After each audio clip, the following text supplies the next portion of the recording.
Shavuos, maybe the reason why it doesn't have as much play, you could say, maybe because there's no great mitzvah, like on Pesach we have matzah. Wow, everybody excited about matzah. We hear the shofar on Rosh Hashanah.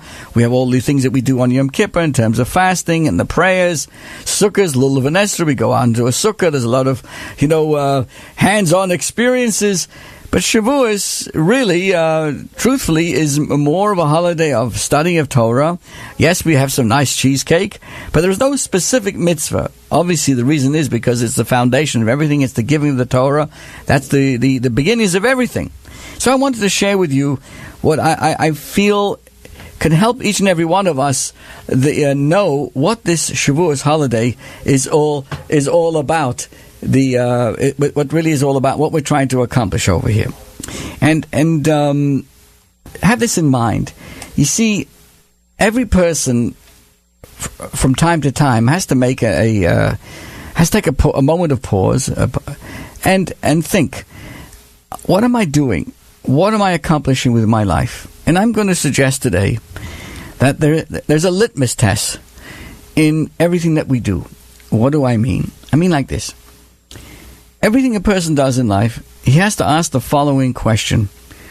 Does it bring music? Does it bring music to myself and to the world around us? Now let me give you a little story about this. Think about the following. Which of the following statements are true? Imagine a group of people are contemplating a piano, right? You're watching this. There's a piano sitting in the middle of the room, and a group of people are discussing. Now, these people have never seen or heard a piano in their lives, nor, for that matter, any other musical instrument.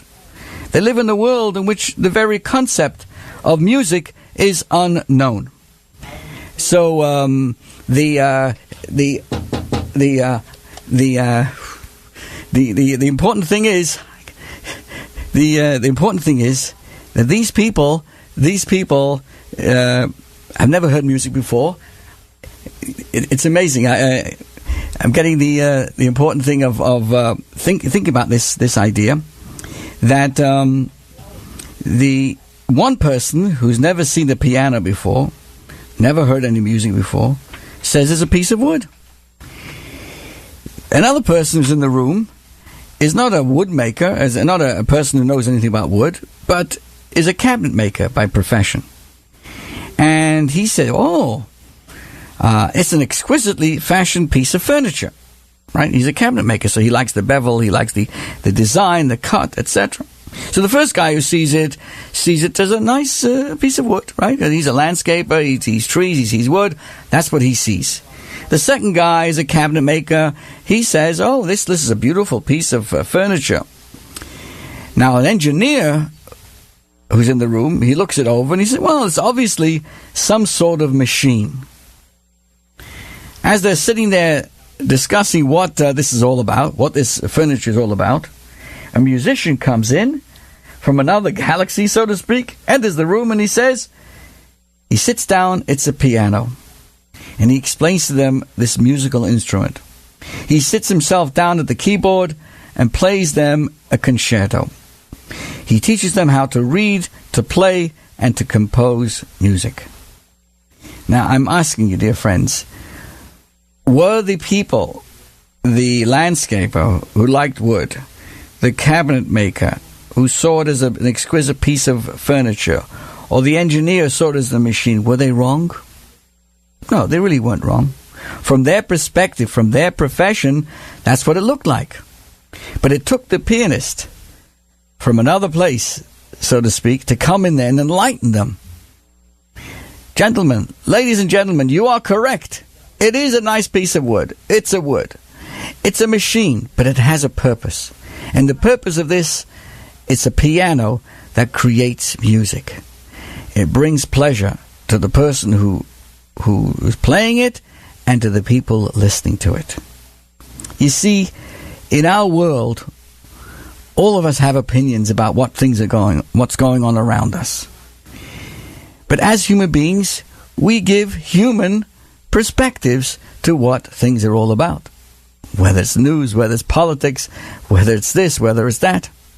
Shavuos is the day when we entered a new consciousness of being able to look at something like the pianist, be able to look at the world not only the way we see it, but the way God sees it.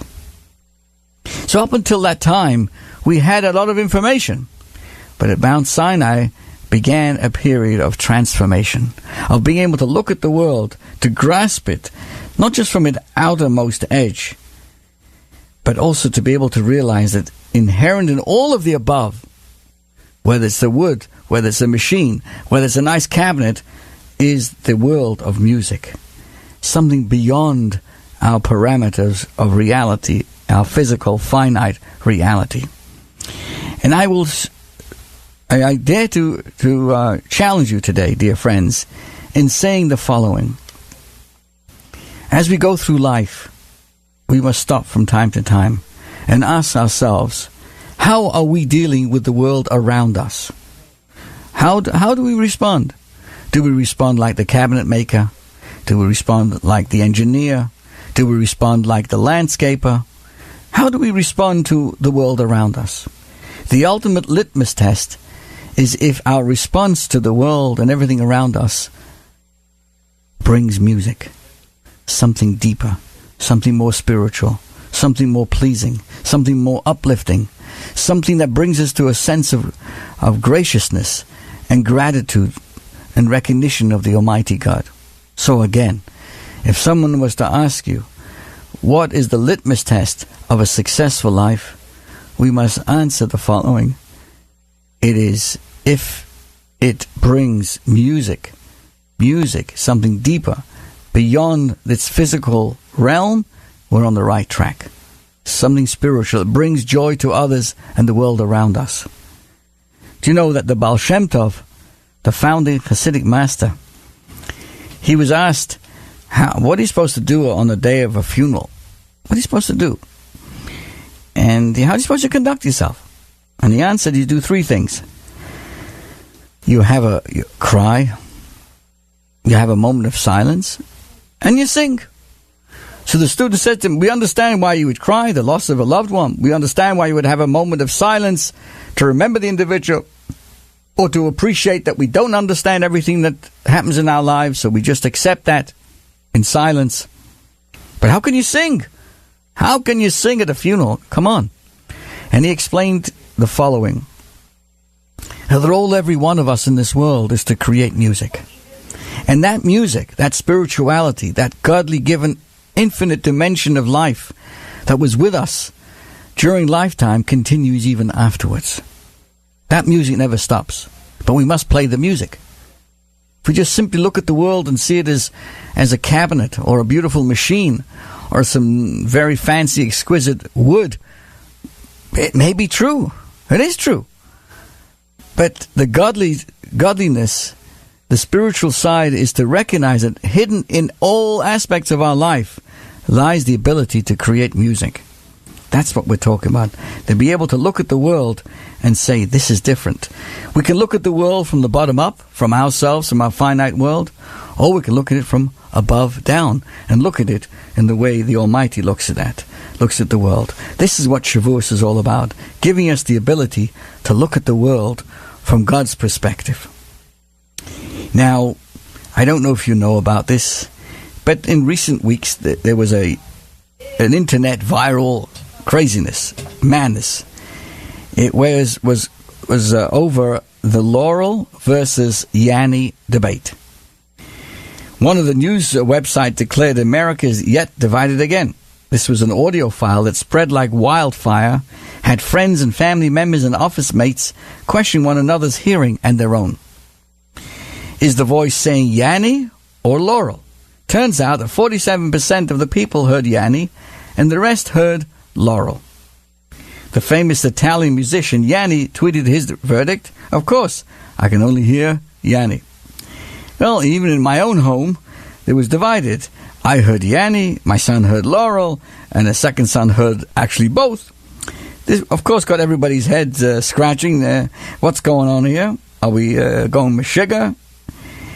But it took a few hours, and all the größte neuroscientists and sound experts explained the reason for this phenomenon. It turns out that it has a dimension that relates to Shavuos. And of course, we have to appreciate what exactly is this. You see, different people hear different things.